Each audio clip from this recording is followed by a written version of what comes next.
Thank you. Trustee Brown? Trustee Handy? Here. Trustee Gonzalez-Yuan? Yep. Thank you. Trustee Weinstein? Yes. Thank you. Trustee Napolia Bellarise? Here, as a human. And Trustee Bonilla? I'm here.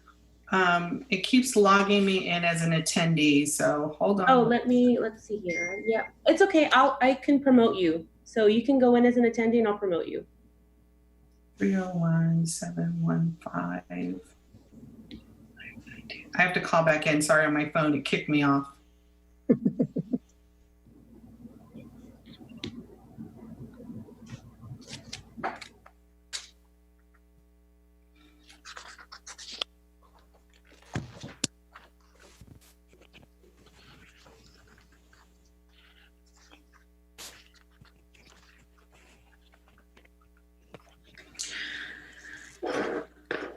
Brenda, we have 3 speakers. We do. Okay.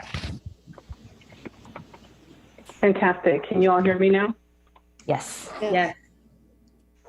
Perfect. Welcome to the Tuesday, June 30th special board meeting.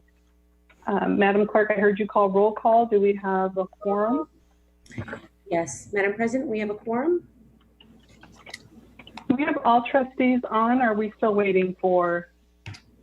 We're still waiting for Trustee Brown, but I believe she is just calling in as we speak.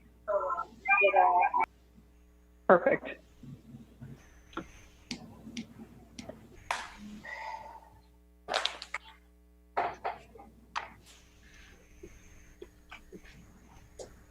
Can you let me know when she's on the call?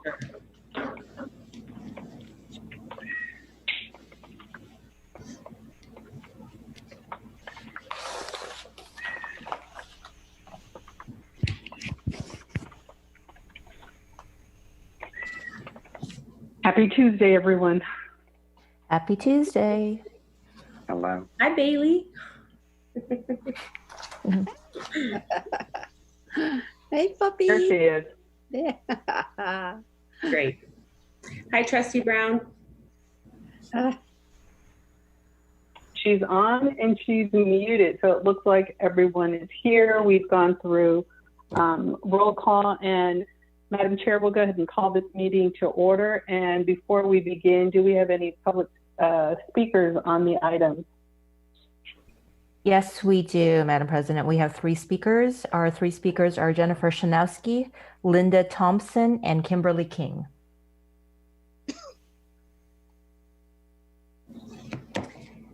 Now, Madam President and Madam Vice President, the first one I do see in the waiting room is Linda Thompson. So I'll go ahead and unmute Linda Thompson first. Okay.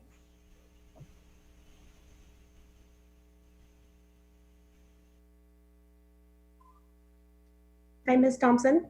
Hi. I forgot. Whenever you're ready. I'm sorry. How's everyone doing? I really forgot which board meeting, what I'm doing right now. This is my 3rd Zoom. Oh, So Trustees. this board meeting is about Budget. This is about the tentative budget. Oh, budget. Okay. No, I'm in the wrong one. I did not want to do this. Okay. Okay, I really apologize. No worries. Counselor Sprout, how are you doing? Smile. And okay. You're alive. Okay, I'm gonna hang around, but I don't have any questions to ask. Okay. Okay. Thank All you, right, Linda. thank you. Are either of the other 2 speakers in the room? You know, I don't see the other 2 speakers in the room. Madam President, do you want me to, when they do go in the room, do you want me to let you know? Yes, I think that would be good. Okay. So we'll go ahead. It's okay to interrupt. We'll go ahead with item 1.2, which is the presentation. Should we not do the resolution prior to, or I was a little confused to see the resolution stated after Should we not move the resolution forward, Chancellor? No, you discussed the tentative budget. If you do not adopt the tentative budget, then we'll need to do a resolution to continue the district's business. If you do adopt the tentative budget, the resolution will not be needed. Thank you. Thank you for that clarification. Sure. So we'll go ahead and we'll move to item 1.2, which is a presentation and consideration approval of the Peralta Community College District 2020-2021 tentative budget. Do I have a motion? So moved. It's been moved, and do I have a second? Second. There was a second by, I believe that was Trustee Weinstein, and Chancellor will go ahead and move forward with the presentation. Okay, thank you. If I can have Vice Chancellor Walters begin the presentation. Thank you, Chancellor. Hello, Madam President, Board of Trustees, colleagues, and community members. I'm here to present a summary of the fiscal year 2021 Peralta Community College District tentative budget and give a brief overview of the current fiscal year 2021 update. If you will allow me to, I'll go ahead and share my screen and walk through this PowerPoint and have it be a guide as to move us through this presentation. What I'm going to be doing is giving you an overview, talking about our fiscal tentative budget that you have before you, talk about the governor's budget and then a timeline, and think about and talk about potential impacts of the governor's budget, and then, you know, focus on some ideas that we need to keep in our minds in the state of uncertainty that we're in, and then ask for some reflections. So at the May 26, 2020 Board of Trustees meeting, I reviewed some of the aspects of the governor's May 14, 2020 revised budget and the position taken by the State Chancellor's Office and the Association of Chief Business Officers relative to that budget. At that time, California's budget problem was described as unprecedented and long-lasting based on the impact from the COVID-19 pandemic. Therefore, the tentative budget that you have before you is based on that May revised budget of May 14, 2020. However, as you probably are aware, just recently, yesterday, the governor and the legislature reached a budget agreement, and we're still in the process of waiting for the actual details from the State Chancellor's Office, but we have a budget that's been enacted. And, you know, State Chancellor Oakley voiced his support for the collaborative budget. And so I'll go over some of those topics in a moment. But for now, I really just want to emphasize that this tentative budget that's before you is just that. It's tentative, and it allows the district to continue its operations to cover its obligations with spending authority as of July 1st and until the adopted budget is presented and adopted later in this year. So I want to just review some of the general fund, the tentative budget revenue assumptions. And these are based on our board policy in some situations when we talk about the unrestricted beginning fund balance, bringing us a reserve of 19.8 million, which is a reserve of over the 10% amount, and it comes up to about 14.37%. So our reserves exceed the 10% of the ending fund balance for 2019-20 and 2021. So the tentative budget timing and this presentation, again, is ahead of what we know today. This budget that's presented to you has a balanced budget where the revenues equal expenditures. And we prepared this budget based on the information that we had at the time, which was that we were going to have lottery funds of about, excuse me, I'm trying to adjust my camera here. We had lottery funds of about 3.4 million, and then we were looking at a decrease of 9.6 million, or a budget cut if you would prefer that language.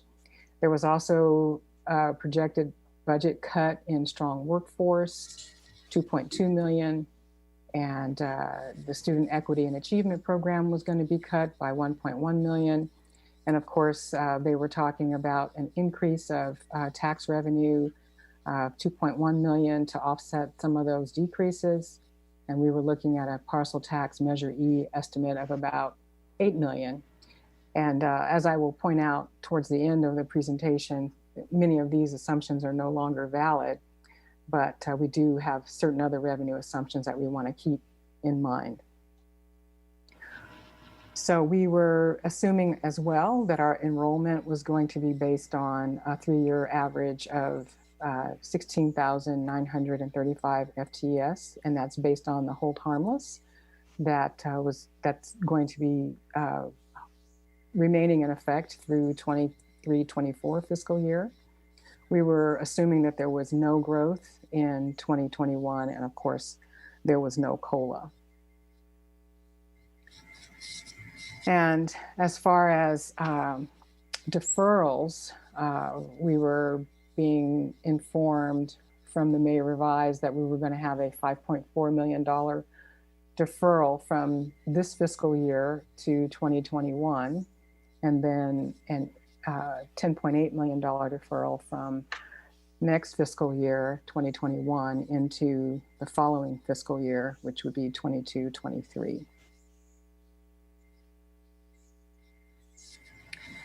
And for our other assumptions, our expenditure assumptions, we were looking at step and column salary increases that were going to be at approximately $1.2 million.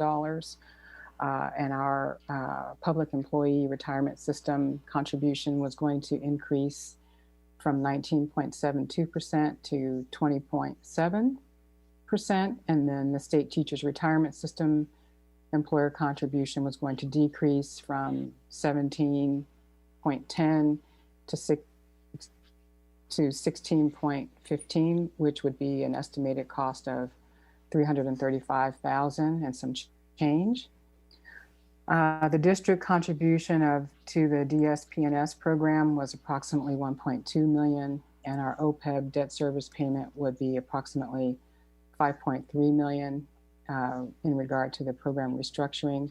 We're going to contribute 250,000 to the irrevocable trust, the OPEB long-term funding plan, and contribute 400,000 to our self-insurance fund for property and liability insurance. And we assume that any restricted funding cuts or cost increases were going to be borne by those programs.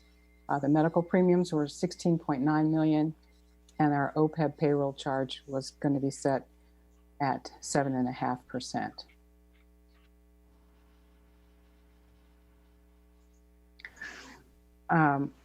We were working with the student-centered funding formula to realize our revenues. And the reason that this is important is because of the hold harmless provision that is contained in the tentative budget from the governor. So the amount that we were looking for credit FTS was 3,046, and the supplemental allocation dollars per point, 919.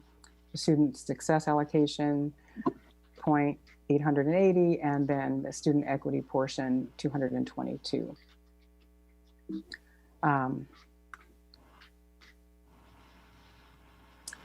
Now, the one thing that we want to keep in mind is that we have the hold harmless, which is in a way masking some of our actual revenue declines in FTS. And so I've presented this slide, this particular illustration, to kind of show what's happening with our decrease in FTES.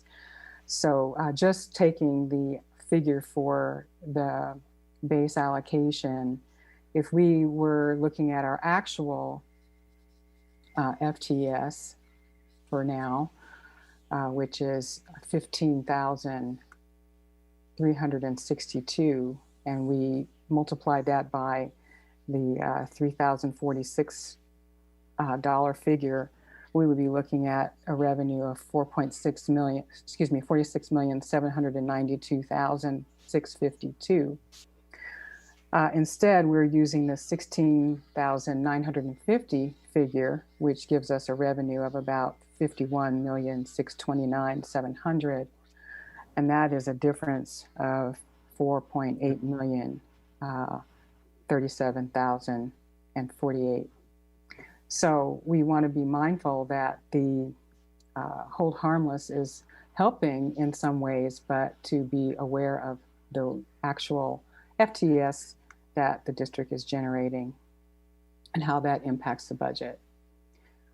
So moving on then, we have a total revenue for all of our funds in this tentative budget, excluding capital outlay, of 231.3 million, and expenditures are in line with that at 231.1 million.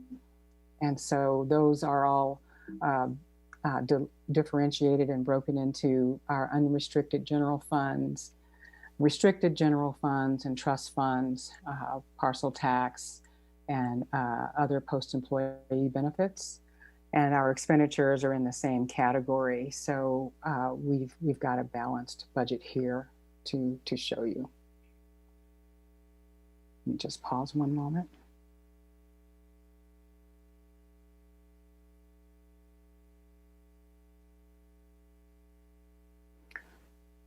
So I present this slide for your consideration to show the district's overall general fund expenditures. And as you can see here, 78% roughly is being spent over the entire district on salary and benefits. And we have 4% roughly in debt service, and then equipment and capital outlay, very small percentage, and then books, supplies, and services. And I really do want to mention that the services includes many of the districts and the college services. So, you know, professional agreements and so forth. So that gives you a sort of an overall picture of what the tentative budget is comprised of for the unrestricted general fund area. With the tentative budget assumptions that we used based on the May revise from the governor, we are assuming that our estimated actual ending fund balance, as I mentioned earlier, was going to be in the neighborhood of 19 million in terms of a reserve that we would carry forward. And then we would see our tentative budget, our reserves sort of decline over the next couple of fiscal years based on the way that those budget cuts were going to be percolating through the system, through our processes and what we would need to do. But at the same time, we wanted to keep in the front of our minds the idea and the notion and the requirement that we would keep our reserve intact at least 10%. And so by the time we reached out here to fiscal 23-24, we would be looking again to see what the situation was going to be. Now, of course, these are just projections for the idea that we want to be looking ahead to see what the impacts are going to be. And of course, these are all tentative at this moment.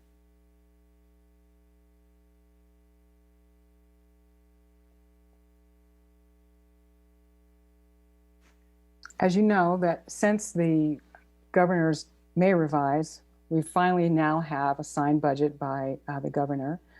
And we're waiting for some details on this, but we do have a signed budget. And some of the aspects of this signed budget that I'd like to review with you to let you know where we stand for community colleges. I'm just going to run through this list in a sort of systematic way. So the legislature and the approved budget doesn't have apportionment cuts, and instead it relies on deferrals. As I mentioned earlier, there's going to be a $333 million deferral from 1920 to 2021 system-wide, and a $662 million deferral from 2021 to 21-22.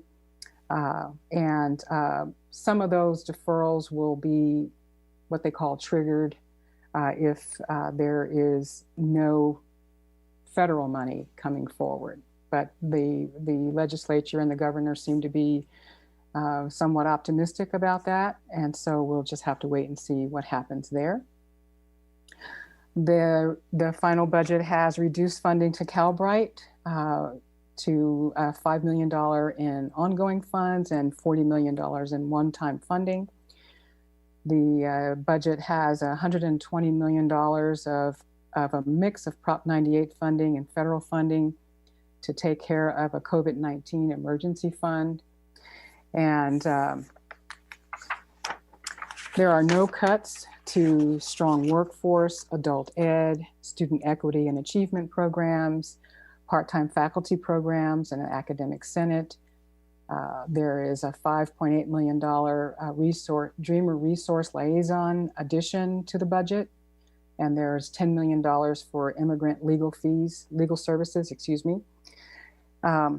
There's been an approval of all of the next phases in facilities projects, and $11 million from non-Proposition 98 funding for emergency financial aid for our undocumented students.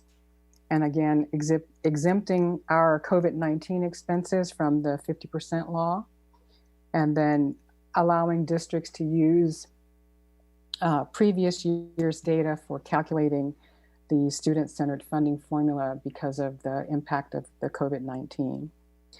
And it encourages districts to develop short-term vocational programs.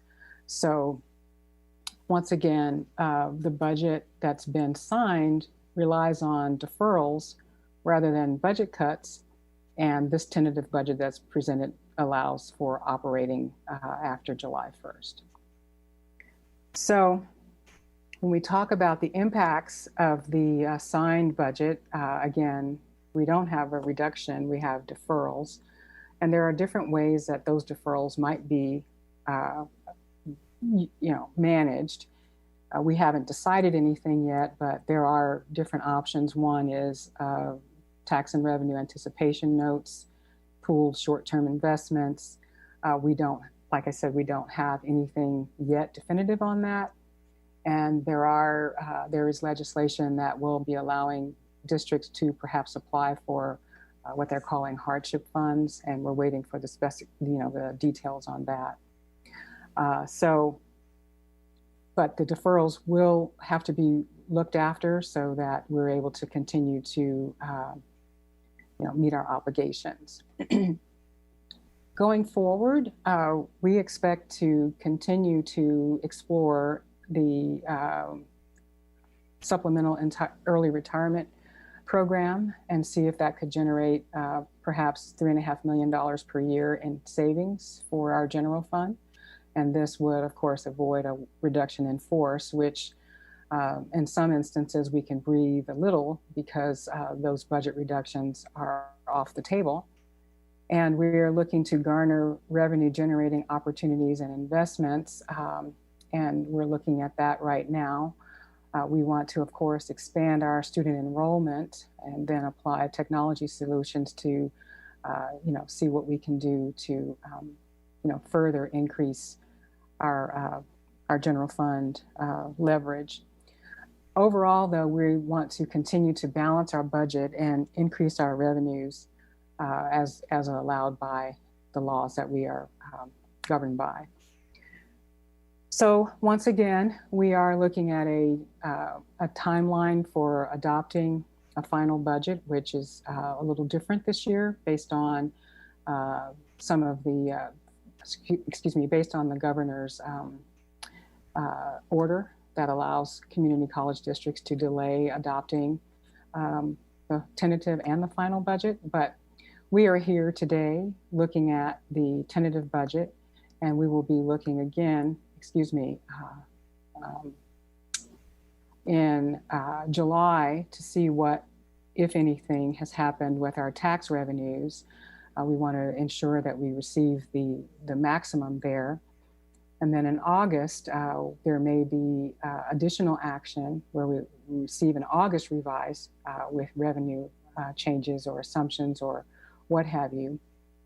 And then in September and through the month of October, we're looking at presenting an adopted budget for the board to review and accept. So when we reach the end of the calendar year, we'll be looking at where we are in terms of our cash flow, and if we need to think about ways to bridge any gaps should they occur, which we do not know yet, but we are prepared. Some of the entities that are talking about this in our state include the California Community College League, and the California Debt and Investment Advisory Commission, as well as some of the county investment pools. So I think that, you know, if that does come to pass, it's going to be a sort of a statewide opportunity if we need to bridge a gap. So let's see. Going forward, we're going to continue with this feeling, or actually not feeling, but reality of uncertainty. But at that point, going forward, we'll continue collaborating with our participatory governance groups, and of course, monitoring the external budget environment. We're going to be making some plans and bringing them forward to the chancellor for her to agree to or make recommendations to change and so on. And we're just looking, keeping our eyes open and hearing what's going on in the remaining part of the year and into 2021. And of course, then we'll adjust our forecasts and present the final budget as required by our statutes. So with that, I want to conclude, but before I do, I really just want to thank all of the folks in the district who helped with preparing this tentative budget, the folks in the finance office and across the colleges, and who are committed to Peralta's financial success. And really thank you for listening. So I guess I will open it up now for whatever comments or questions, or give it back to you, Chancellor. Thank you. Thank you, VC Walters. Trustee Bonilla, that's the presentation for the budget, and we'll be glad to take any questions. Thank you. Thank you for that. Thank you, VC Walter. I think we have our two speakers. So Madam Vice President, if we can move into public comments.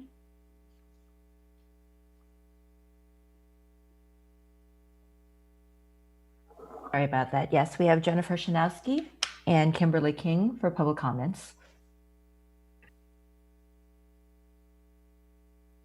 Hi.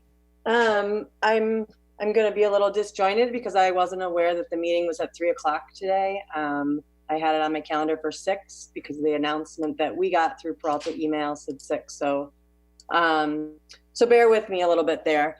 A couple of things I want to say. First, I'm really frustrated. The tentative budget that's being presented today, the first time I saw it as a member of the PBC, PGC, president of the PFT, and also a member of the budget task force that's working this summer. The first time I saw this tentative budget was as part of the board agenda. Our PBC chair stepped down because the tentative budget wasn't shared with us in a timely fashion. The approved budget calendar that we were given and that we're supposed to be following indicates that PBC is supposed to vote on the tentative budget, but we were not even permitted to look at it. We see cuts to all 4 of the colleges, all around 10%, while the district office remains approximately stable. We see an increase of 10% to the chancellor's office, an increase of 25% to the general counsel's office budget line. And this was just what I had time to look at last week when I saw the budget. And I'm sure that there are more concerns and issues that we could come up with if we had the time to pour through it.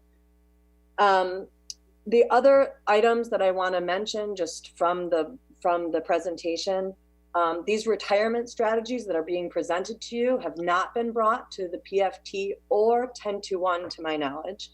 These are negotiable items.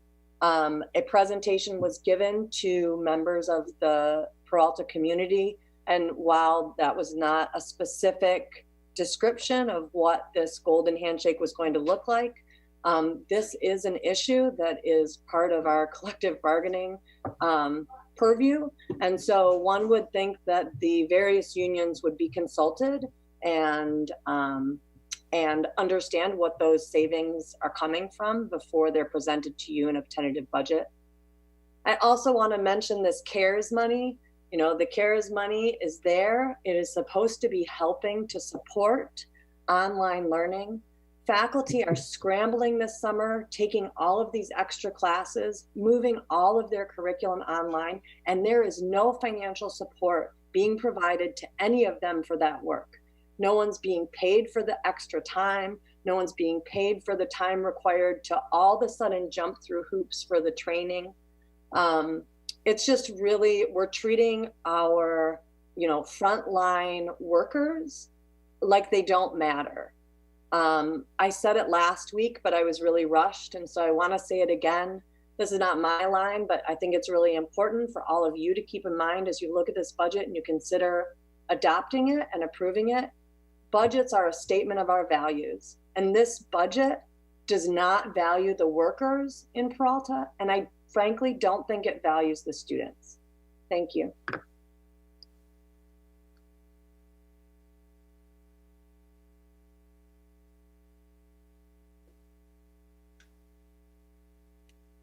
Kimberly King. Thank you, Jennifer. Yes, hi, can you hear me? Yes, we can. Okay, yes, I apologize. I also did not know that the meeting started at this time, so I was prepared to speak at 6 o'clock. So, but I do want to really support everything that Jennifer just said as far as transparency and input from the other members of the community of Peralta.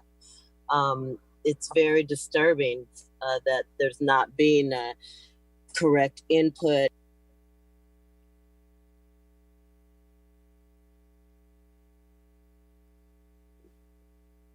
We can't hear you, Kim. Her call seemed to drop. Okay.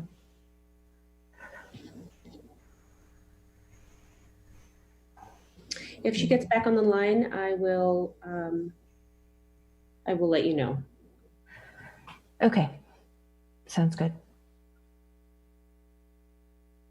Madam President, shall we move forward until she gets back on? Yes. Okay. Yes.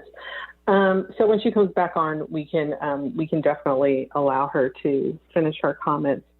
So at this point, Kimberly King has raised her hand. She's back. Hi, Kimberly. Are you back? Because there's some folk in here that people have wrote you off. Said you would never amount to anything. Said that you would never end up being anywhere. But I would tell them one more time. Kimberly? Hello? I don't know what that was. Can you hear? Yes. Hello? We can hear you. That was not me. Okay.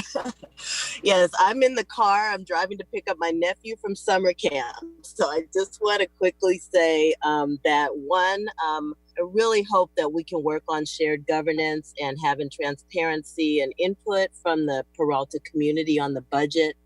And that the budget needs to reflect especially support for students, and the training of faculty is to support students. I mean, it is not going to be a pretty sight for faculty to feel so insecure with our online teaching skills when we're trying to do our best to teach 5 classes all online in the fall. But I really wanted to also just thank the board so much for your vote last week to defund the sheriff, or to make a plan to transition to a community-oriented, non-law enforcement, non-armed police force for our students. I really appreciate that. I really appreciate that you did listen to the students and the community, and that you are reflecting. That does show a reflection of the values of Peralta. You know, being that the Black Panthers started in Peralta, and Oakland is such an important city for social justice and for human rights. And so I just really want to thank you, and I want to support you in any way I can, including supporting the chancellor in the district in really being able to move and make this happen in a 6 months time. So I just want to thank you all very much for that and for your work. That same night that happened, the city council did not vote in the way that they were fighting for, to defund the police and use it for other sources. So, you know, you guys are really leaders in that regard. And again, thank you. Thank you, Kimberly. And those are the only speakers for public forum, Madam President. Thank you for that. Chancellor, I do have a question related to Brown Act and the noticing of the special meeting. So it appears that the special meeting was noticed for 6 p.m. And so I need to get input from you and or General Counsel on how that impacts our this actual meeting in terms of Brown Act compliance. Yeah, let me ask first, Brenda, in the announcement or the posting of it, does the posting announcement say that it's 6 p.m. versus 3 p.m.? So the agenda, everything says 3 p.m. with the exception of in the actual writing on the email of the announcement. When it has information on speaker information and it just has information, it says 6 p.m. And so where does that? So essentially on the announcement of the email, but everything else says 3 p.m. Where is the email generated from? The email is generated from just the announcement that is made, that I make. It's the email that is sent to everyone. So it comes out of what? Is it an automatic email, or is it a email that you send out? It's an email that I send out, but essentially what I do is I just kind of copy and paste. So it's just an accident. It's a mistake. It's a mistake, but the agenda says 3 p.m. Everything else says 3 p.m. Okay, so let me ask GC Warden to let us know then what the implications are of that. Yeah, honestly, until the start of this meeting, I had not seen anything stating the 6 p.m. start time. So in terms of compliance with notice, I think the multiple communications that were sent are sufficient. The multiple communications. So the board agenda itself, that announcement itself has the correct time on it, and there are multiple other communications with the correct time on them. Mm-hmm. I understand there's a mistake in there, but in terms of providing notice to the public regarding what time this meeting starts, we communicated that in multiple different ways. And Brenda, in the other areas that you posted it, when you post the physical, et cetera, is it posted at 6 or 3? It's posted at 3 p.m. The actual agenda says 3 p.m. So Trustee Bonilla, it appears that in all of the postings, it says 3, but there was a mistake in the actual body of the email in one of the postings, which is the email. But we've met the Brown Act in terms of all of the public postings identifying the meeting starting at 3.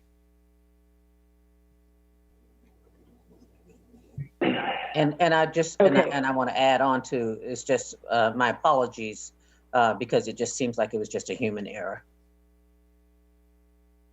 I understand. I just forwarded you, Chancellor, the email, and on the face of the email, which has all of the links, it says 6 p.m. If you open the attachment, as you noted, and I had not looked at this because I don't pay attention to this particular posting. I pay attention to where the trustees are being noticed.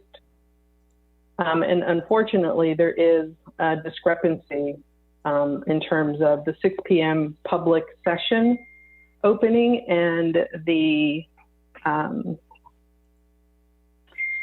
and what went on, and looks like what went out on social media also says 6 p.m.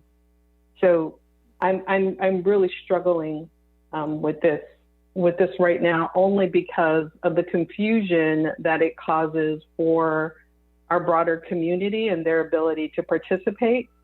If we get phone calls or if we get folks who are from the community who try to log in at 6 p.m. today, they're going to be highly disappointed. And that 6 p.m. is definitely attached to the link where it's directing them how to participate.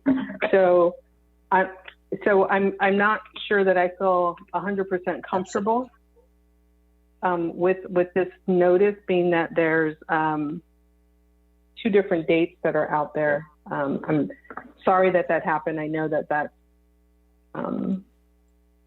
yeah, it's 2 different times. Mistakes happen. Yeah, I understand and can appreciate that. The recommendation I would have then is that we adjourn the meeting and reconvene the meeting at 6 p.m. if people are available, or reschedule the special meeting, pass your resolution and reschedule the special meeting. I think that's right. Let's get some input from our chancellors. From our chancellors. Yeah, because we got a whole room full of chancellors. Let's get some input from our trustees. Trustee Weinstein. Yeah, I appreciate that we have followed through with that, and I appreciate the Chancellor's openness to us either rescheduling or doing it later. I think it makes sense because the budget is super important, and we do want any possible input from our community to come in.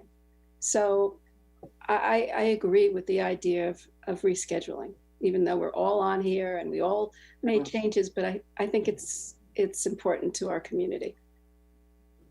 Thank you. Thank you. Trustee Handy? Yeah. This meeting is a continuation of last Tuesday's meeting where the board was on the agenda. This budget was on the agenda. There's nothing different than last Tuesday's meeting.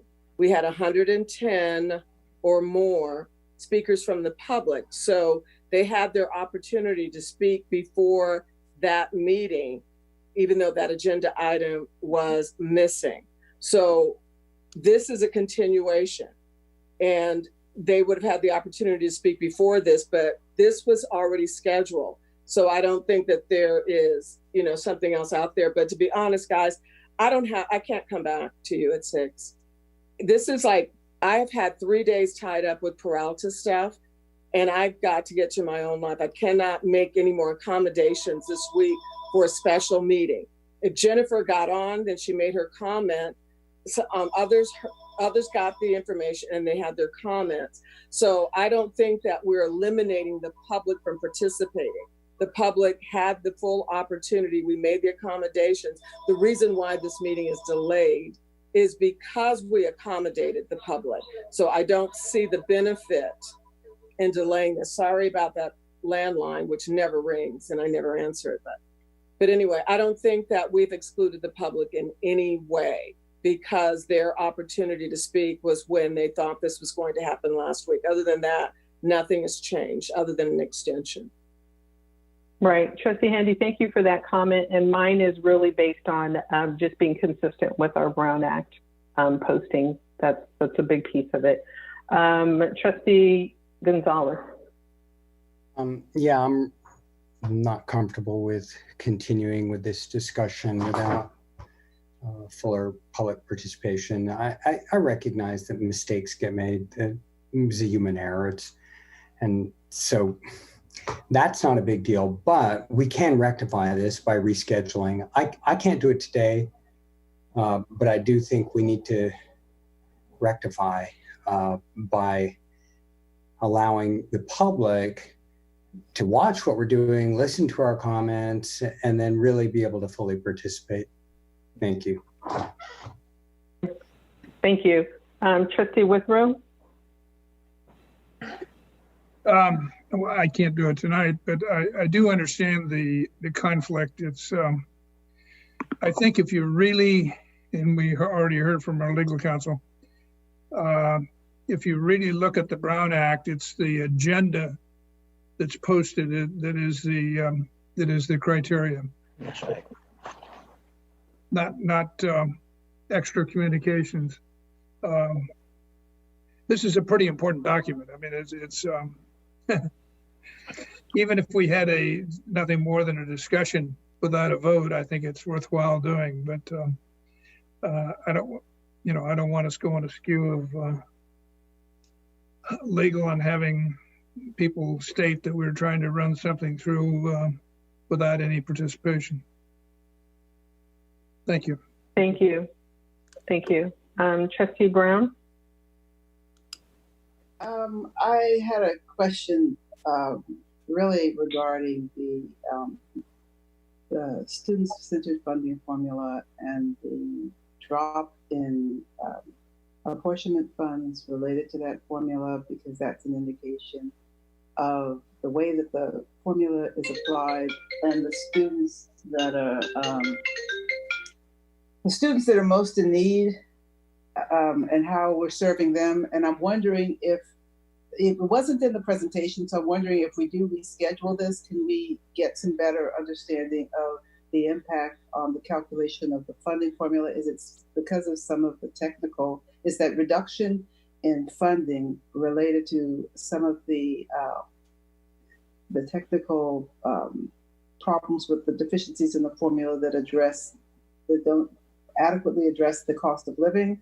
Or is it that we're actually losing students in the most vulnerable demographic groups? And if that is the case, then maybe when we reconvene, we could talk about that a little bit more, because that's truly a community issue. And oftentimes the word community is still within our silo. It's not the real community, which is the people, all the people that are invested in Peralta, not just those who are in the close-knit group that works here. And so I'd like to bring in more people that are actual supporters of Peralta that are in the demographic area, if we are having that type of impact because of the student funding formula, the student-centered funding formula, and the manner in which the students in our regional area are being impacted. And I guess that's a question for the Chancellor and our VC of Finance. Right. And Trustee Brown, I also want to get clarification from you. So the question at hand, and I definitely appreciate the detailed response that you just provided, but the question at hand really is on whether or not we proceed forward or reschedule. So far, we've heard from 3 trustees, 2 of whom prefer reschedule, or I'm sorry, 4 trustees, 3 of whom seem to be okay with rescheduling.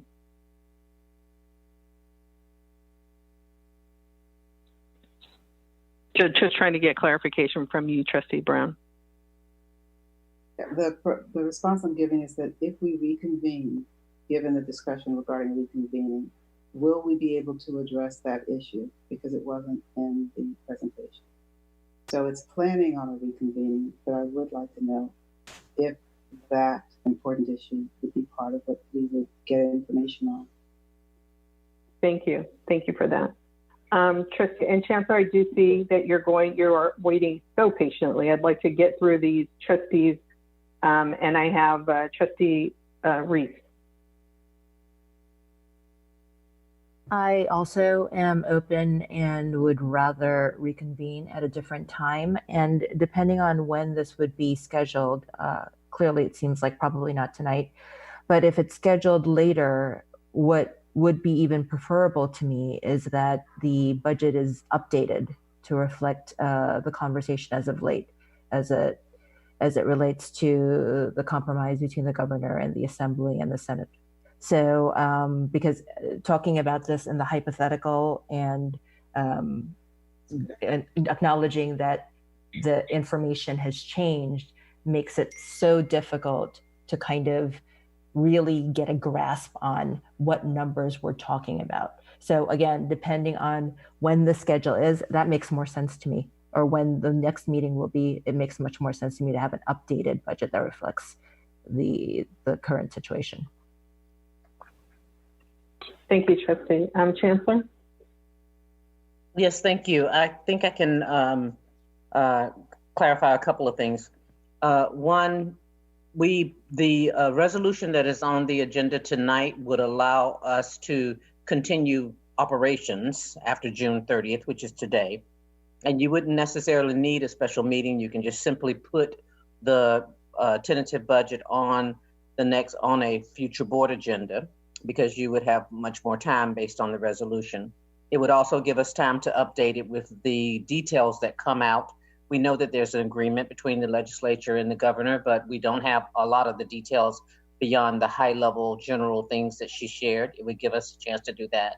It also would give us an opportunity to run it through the participatory governance process, because the speakers that said they had not seen the tentative budget, they are absolutely right in that the May revise came out. Within days, we were required to prepare the tentative budget in order to put it on the initial board docket. And we minimally went to them knowing that we could not prepare a tentative budget, and that we went to them and asked them to pass design principles. So as we prepared the tentative budget and met the board docket deadline, we would be following those underlying assumptions and design principles that were voted on by the participatory governance. So we do take it through that process, and this will give us an opportunity to actually take the actual budget through the process as well. So you don't have to schedule another special meeting. It can go on a subsequent board meeting, but you do need to make a decision on the resolution if you're not going to pass the tentative budget, because otherwise we have to stop operations after tonight if you don't. I understand that. So, and thank you. And it seemed like all the trustees were pretty clear. And I think you've answered all the questions that an updated budget would likely come back at our July 14th meeting. I would say that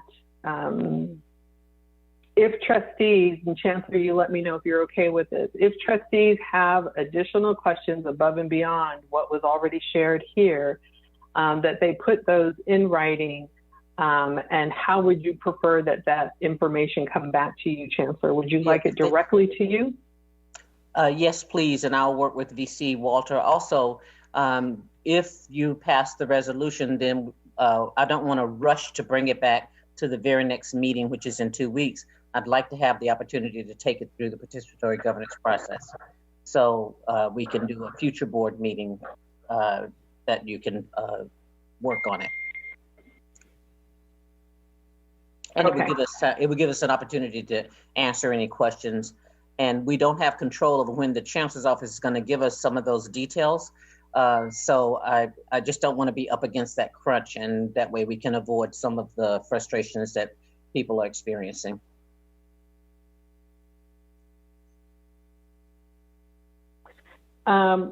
Okay, so I think that what I'd like to do now is go ahead and consider our approval of the resolution, item 1.3. So moved. It's been moved, and do I have a second? Second. Second. We have a second. We have a couple of seconds. And we'll go ahead and open for comments. Trustee Handy? I didn't have comments. No? No. Okay. Trustee Brown? Just looking for that clarification on the student-centered funding formula. Does anybody have comment on that? I can, Trustee Bonilla, I can answer that. Yes, thank you. I can answer that question right away. You're absolutely right. I put it over in the chat, Trustee Brown. You're absolutely right that the difference that was created in the student-centered funding formula, particularly as it affects Peralta, is related to the component that is the supplemental component. In the supplemental component, we ended up getting held harmless, but in holding harmless, that there's about districts throughout this region are affected to the tune of about $91 million. I think the impact on Peralta was about $9 million. In other words, if we weren't held harmless, it would have a $9 million impact on us, and that's what they call skiff cliff. And if so Chancellor, I'm yes. sorry. So Chancellor, so because we're getting a little bit into the weeds here, I think a yes would have been good to Trustee Brown's question. Yes. I'm so sorry. Okay. Without fear of getting into deliberations on an item that we are clearly moving off the agenda. So please, the only item up for discussion right now is the resolution. Okay, yes. So if there's no discussion on the resolution, I would have Madam Clerk do roll call. Trustee Withrow? Yes. Trustee Brown? Yes. Trustee Handy? Yes. Trustee Gonzalez-Yuan? Yes, and I'll just say that when this comes back, it needs to come back with enough time for us to provide input and then have it go back through a process. Thank you. Thank you. Trustee Weinstein? Yes. Trustee Napoli-Bella-Reese? Yes, and I will agree to what Trustee Gonzalez-Yuan had just stated. I think that's very important. And Trustee Bonilla? Oops, yes. Thank you. Motion carries.